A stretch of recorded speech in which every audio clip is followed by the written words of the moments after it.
నమస్తే, welcome to Andhraprabha. నేను Nageshwari. Power star పదమే పవర్ఫుల్, అదే అభిమానులకు ఊపు. దానిని చూసేవారు పవన్ వెంట పడి వస్తున్నారు. మరి అంతటి పవర్ స్టార్ కి పక్కన స్టార్లు ఉండాలా, అది కూడా ఇబ్బడి ముబ్బడిగా ఉండాలా అన్నది ఒక ప్రశ్న. అలా పవన్ కళ్యాణ్ మీద భారీ సెటైర్ వేశారు పిఠాపురం వైసీపీ అభ్యర్థి వంగా గీత. పవర్ స్టార్ 1,00,000 ఓట్ల మెజారిటీ అన్న దానికి ఆమె కౌంటర్ వేశారు.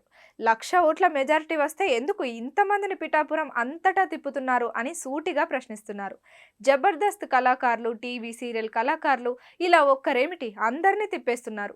పైగా ఎక్కడి నుంచో గూండాలు వస్తున్నారని అంటున్నారు. బయటవారు వస్తే ఖబర్దార్ అని అంటున్నారని గీత ఫైర్ అయ్యారు. నిజానికి బయటవారు ఎవరో అందరికీ తెలుసు అని ఆమె అంటున్నారు. మేము పక్కా లోకల్, తమందరికీ పిఠాపురం అని ఆమె చెప్పుకున్నారు. బయట నుంచి వచ్చిన వారే బయటవారు అని అంటుంటే ఏం చెప్పాలని సెటైర్లు వేశారు. తాము ఎవరి మీద విమర్శలు చేయకుండా తమ ప్రచారం తాము చేసుకుంటున్నామని అన్నారు. మేము ప్రజలకు ఏం చేశామో చెప్పుకుంటున్నాం, పాజిటివ్ వేవ్ మాకే ఉంది అని ఆమె అంటున్నారు. 1,00,000 మెజారిటీ అని మేము చెప్పమని ఆమె హాట్ కామెంట్స్ చేశారు. మరోవైపు చూస్తే జబర్దస్త్ టీం అంతా పిఠాపురంలోనే ఉంది. అలాగే ఎన్ఆర్ఐలు కూడా పిఠాపురానికి క్యూ కడుతున్నారు.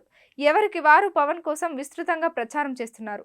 మేము రాకపోయినా 1,00,000 ఓట్లే, అయినా తమ అభిమానం కొద్దీ ప్రచారం చేస్తున్నామని జబర్దస్త్ కళాకారులు అంటున్నారు. సుడిగాలి సుధీర్ కొత్తగా ప్రచారంలోకి యాడ్ అయ్యారు.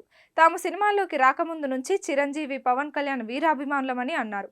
అందుకే వారి మీద ప్రేమతోనే తాము వచ్చామని, తాము రాకపోయినా పవన్ కి భారీ మెజారిటీ ఖాయమని అంటున్నారు. ఇక వైసీపీ వైపు నుంచి చూస్తే మిథున్ రెడ్డి స్కెచ్ గీస్తున్నారు. అలాగే కాకినాడ సిటీ వైసీపీ అభ్యర్థి ద్వారంపూడి చంద్రశేఖర్ రెడ్డి తన నియోజకవర్గం వదిలేసి మరీ పిఠాపురంలో మకాం వేశారు. కాపు నేత ముద్రగడ పద్మనాభం అయితే కాపులతో ఆత్మీయ భేటీలు పెడుతూ చాప కింద నీరులా జనసేనను ఓడించే పనిలో బిజీగా ఉన్నారు. మొత్తం మీద పిఠాపురం ఓటర్లు మాత్రం ఫుల్ సైలెంట్ గా ఉన్నారు. ఎవరికి ఓటు వేస్తారు, ఎవరిని గెలిపిస్తారు అన్నది సస్పెన్స్.